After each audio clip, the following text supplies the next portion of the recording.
For today's video mga idol, kakabit po natin itong bumper na to sa ating Ertiga. At guys, ang bumper na to ay galing ito sa L300. Yan, galing sa L300 yan. At ikakabit po natin dito sa ating Ertiga. Ayan mga idol, dito natin ilalagay. At syempre guys, kung paano, papakita ko po sa inyo ang details, ang buong details kung paano po ikabit ang bumper dito sa ating Suzuki Ertiga. Ito lang mga idol, umpisahan na po natin ang ating video. At sa mga hindi pa po nakasubscribe dyan mga guys, pakisubscribe naman po ang ating channel. At libre lang po yan guys, pampagana po. At ito guys, naglalagay na po kami ng ating jack para po komportable. Kung halimbawa magtutoks tayo sa ilalim, madali nating madukot. Kasi pag hindi naka-jack yan guys, mahirapan po tayo. At ang paglalagay ng bumper nito guys, madali lang naman kasi may mga nakaabang na dyan na tornilyuhan sa ilalim at saka dito sa harapan. At ito guys, iano na po natin to. Tag nito, tatanggalin muna natin yung kanyang ilaw. Kasi galing nga siya sa L3 guys. Pangit naman kung yan pa rin nagkakabit ko dito. Kaya tatanggalin po muna natin to guys, itong kanilang ilaw.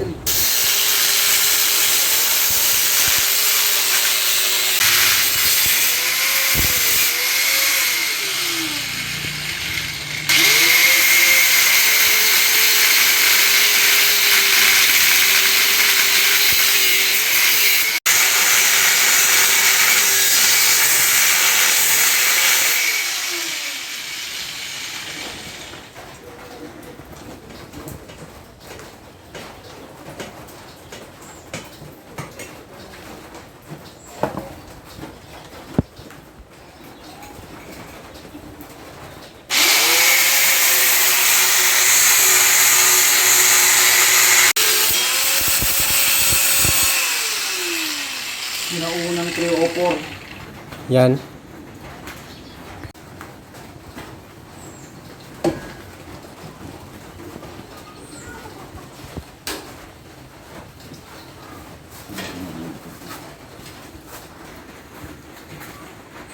Guys, lahat po ng bumper na ikakabit nyo guys ay may sarili na pong tornilyuhan yan. Isasalpak na lang yan kumbaga. Kasi standard yan mga idol, yung mga bumper na mabibili nyo.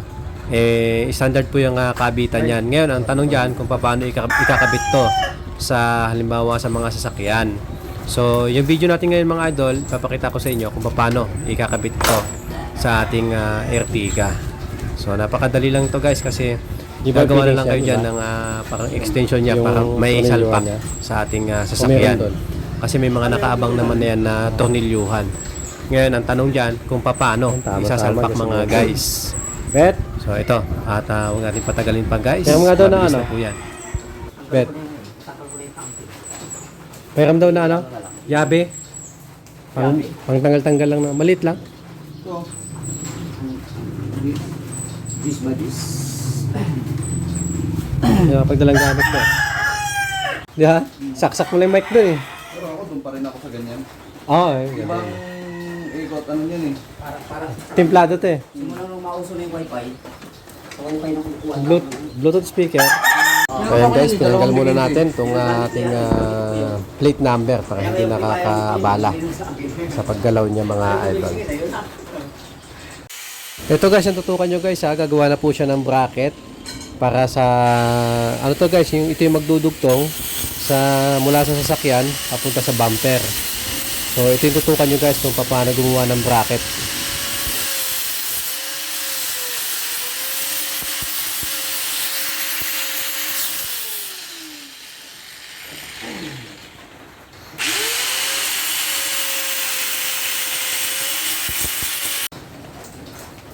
Bro, ayan na, lumabas na yung tahimik kanina. Superman na. Superman. Inom tayo magdamag. Puta na yun. Hindi na lasing ah. Sabi po. Sige ng budot. Pero nandun po pa. Sige ng budot yung puta na yun. Ah, okay po. Ayan.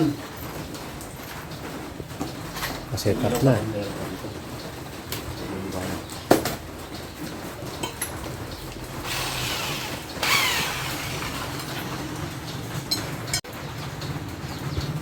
Tama na yung kapal niyan eh, no?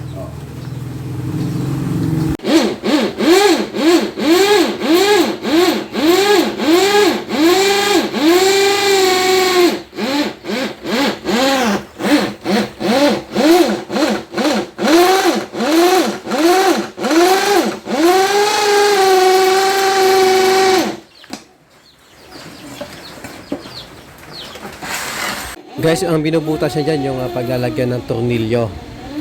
Yan, papunta sa sasakyan at saka dun sa bumper.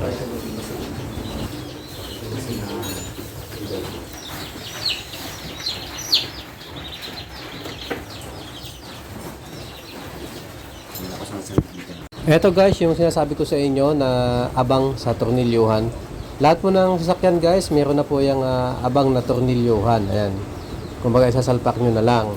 Ngayon, ang ginagawa natin dito ay kung paano maikakabit yung bracket dyan. Yung pinapakita ko sa inyo kanina na bakal. Ayan guys. Ready na. Ayan guys ha. Ayan. So, dapat parehas yung laki ng sukat ng tornilyo, yung butas niya na tornilyuhan dun sa sasakyan na pinapakita ko sa inyo kanina. Importante kasi isa lang ang laki ng tornilyo. Kung halimbawa 14, ang butas ng nasa sasakyan, ganun din dapat ang sa bracket na gagawin ninyo para hindi siya kakalog-kalog guys. Para fit na fit, walang galaw yung inyong bumper pag sinalpak nyo. Kasi pag umaandar na yan guys, ay nagbabibrate po yan. Ayan, nakakabit na tayo guys sa ilalim.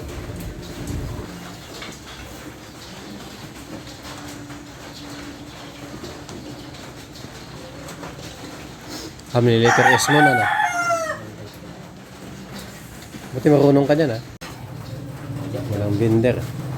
Pwede na yan. Pati nga nito. Ito na letter S na.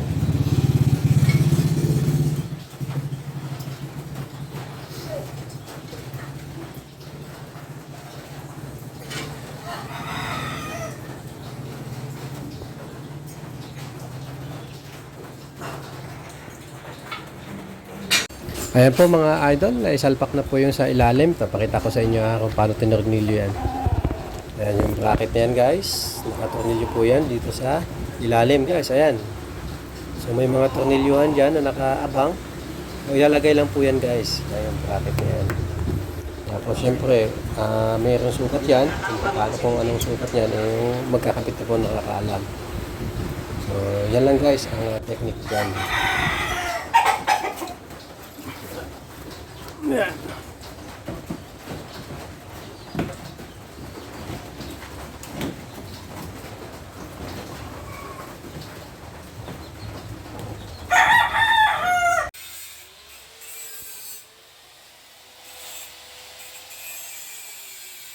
At yung pagkakabit naman ng bracket din sa bantang taas mga idol, ito po yun. Ayan o, yan yung tornilyo na yan. Ay nakakabit po yan dun sa bakal. Kailangan guys sa bakal hindi doon sa plastic kasi tanggal ka agad yan. So may mga nakaabang naman po yan. Lahat po ng sasakyan ay meron pong ganyan guys. Na mayroong abang para sa kanyang tornilyuhan para sa bumper. So kailangan marunong yung nagkakabit. So ayan guys, maglalagay na tayo dito ng kanyang bracket.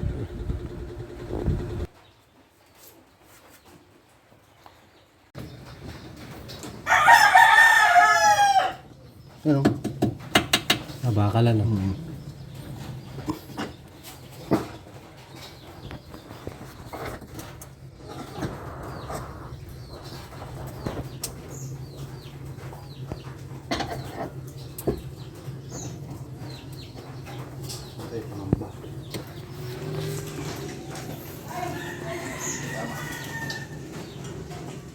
Opo. Opo.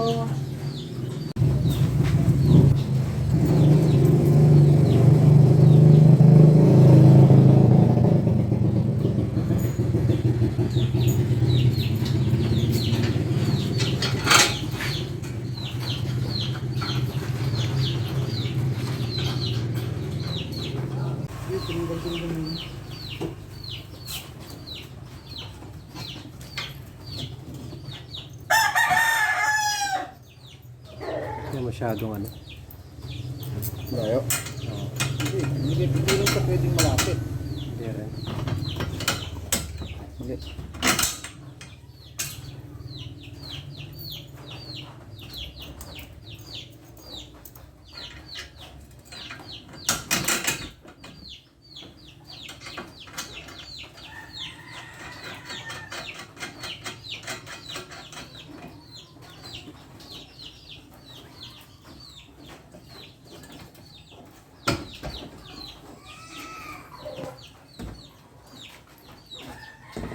Patay, sobrahan nga ako ng bawas eh.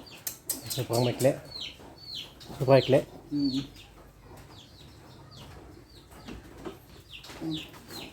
Inikit dapat, hindi nakalayo lang eh.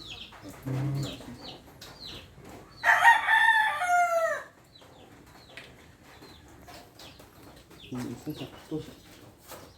Isang sobrang. Isa sakto. Wait lang. May mali yan. Ganyan.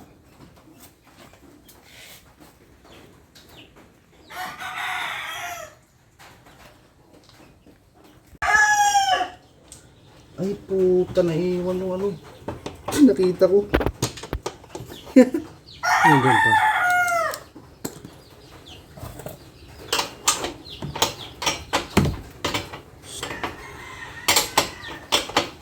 Isa.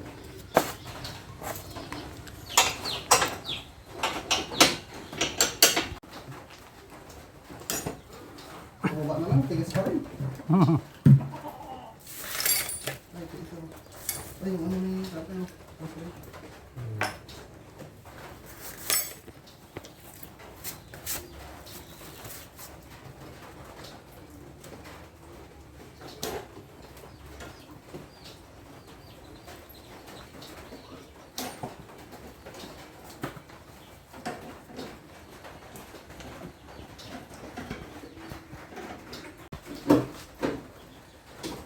Ayan, finally mga idol. Dali. Ayan na, oh. Pambanggaan na. Ganda na. Ayan guys, i-start po natin para makita natin kung hindi nagbabibrate. Hindi na. Ayan. At ayan guys, kita nyo naman hindi po siya nagbabibrate kahit nakabukas yung makina. Okay, break din sa body na ako.